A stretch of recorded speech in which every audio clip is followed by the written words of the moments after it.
holiday family employee Christmas party. Now, first of all, I'd like to apologize for last year's entertainment. I'm afraid you were all disappointed with the isotope on the periodic table. But this year, I promise, we've found somebody that fits the tradition of the holidays, the Christmas spirit. We looked around, he's a local businessman, and he's going to read a classic family favorite for us. So, just please, your families, enjoy it.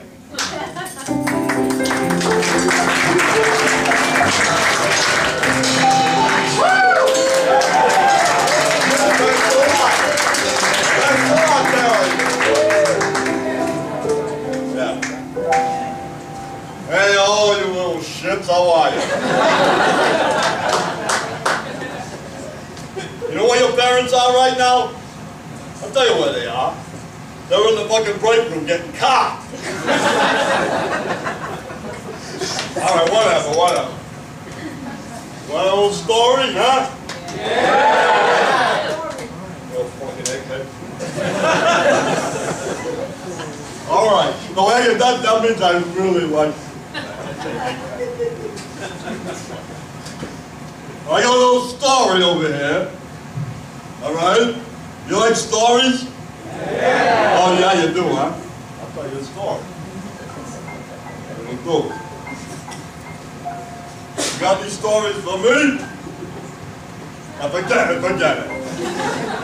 All right, this one's a classic, like every dad said. Twas the night before Christmas. All right? All right, now, shut the fuck up and listen. I said, shut up! And 'twas the night before Christmas, when all through the diner, that's where I work.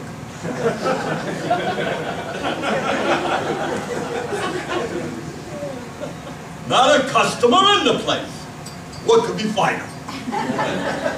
The pots were all hung, the coffee was on, the freezer was loaded, there was grease in the trunk.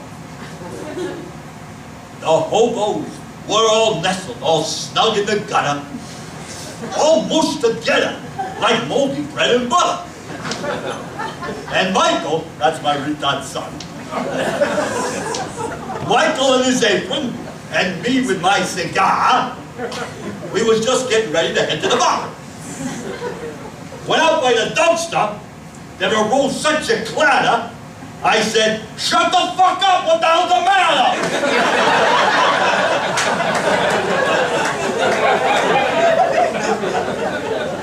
Away to the back door, I flew like a flash. I figured it was a raccoon eating the trash. The moon, as it bounced off my Cadillac's hood, had the luster of turtle wax.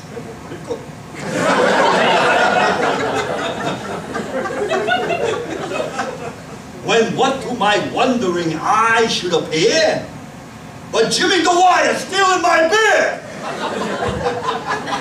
With his retard friend with him, Guido the drunk. They were loading the cases into his trunk. I reached under the counter and pulled out my chain. I ran out the door and called them by name. Hey, Jimmy, you asshole! You dumb motherfucker! Get out of there now, you little cocksucker!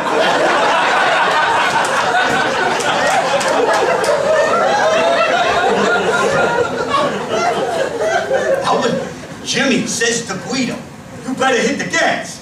Ringo is crazy, he'll kick our ass! Then, from behind, I heard Michael laugh. He was inside the diner with a hooker from Kraft.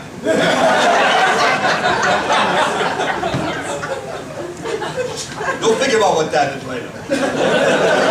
As I drew in my head and was turning around, down behind the counter, she left with a bounce. She was dressed in fake fur from her head to her foot, and her clothes were all tarnished with ashes and soot. Lying between the griddle and the dish towel rack, She looked like a muskrat, flat on its back.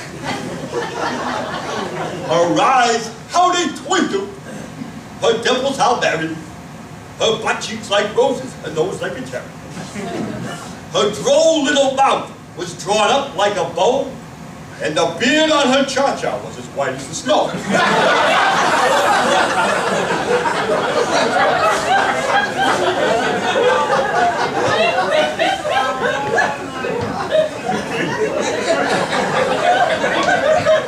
The stump of a crack pipe she held tight in her teeth, and the smoke, it encircled her head like a wreath.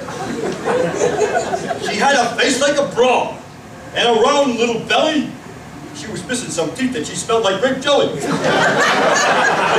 True story. She was chubby and plump, a right jolly old elf. And I got a little wood in spite of myself.